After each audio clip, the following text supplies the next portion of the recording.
Yeah, well, I study sharks, but in the context of a habitat restoration. So a lot of coastal environments are used very frequently by sharks, especially either little sharks or young sharks of larger species. And so having good quality environments along the coast is a very important part of having a healthy population of sharks.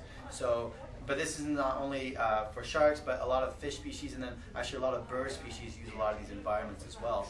So habitat restoration in areas where there's been a lot of habitat loss, like Southern California, some parts of the East Coast, and then some parts of a lot of the places of the Third World where there's large populations.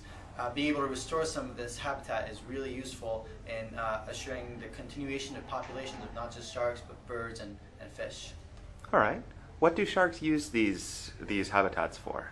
So a lot of species of sharks use these areas as nursery areas, which are where young individuals will have a lot of protection because it's shallow, it's closed in, and not a lot of big animals can get in there, so they have less chance of being eaten.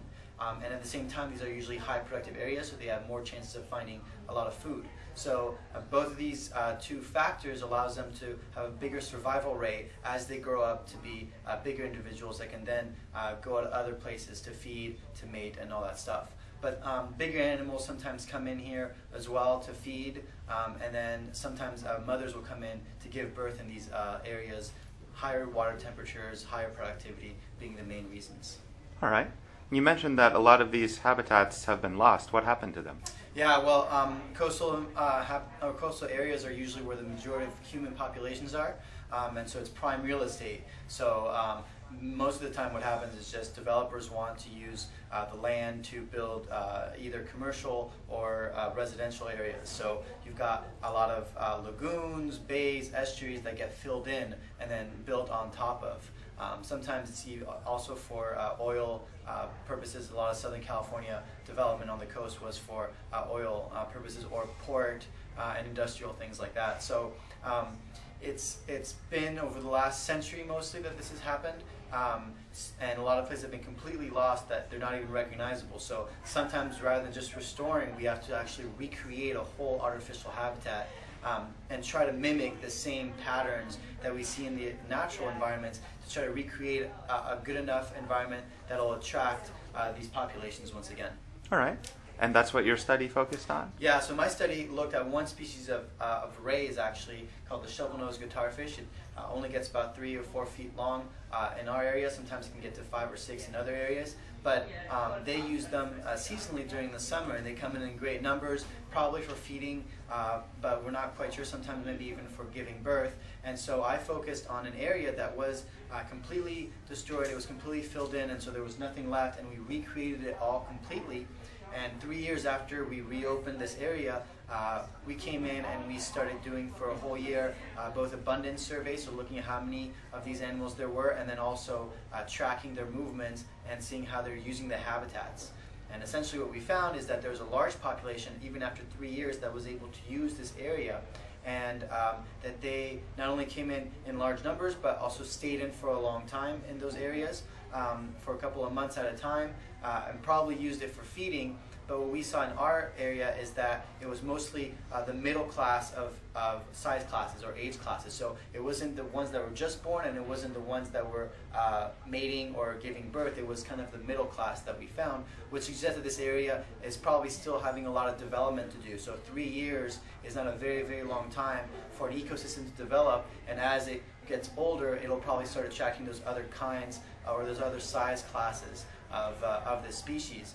But right now we feel it's a very good start for this habitat restoration effort, and so we feel based on our findings that it's actually been a really success up to now to be able to provide new habitat for this population of sharks and rays. All right.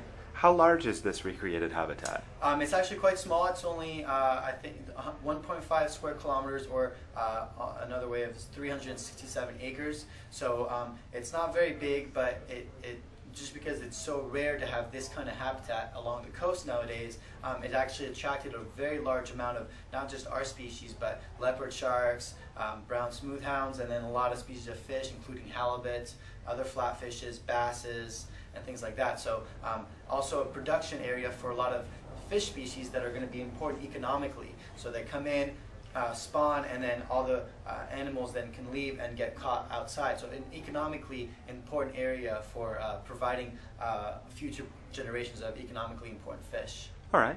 And how much did it cost to make this 367-acre habitat? Actually, a lot of money. So most of these are multi-million dollars. In particular here, if you take all the costs of acquiring the land, doing the restoration, and now maintaining the land, which you have to do after restoration, we're talking about $147 million. So it was a very, very large project undertaking.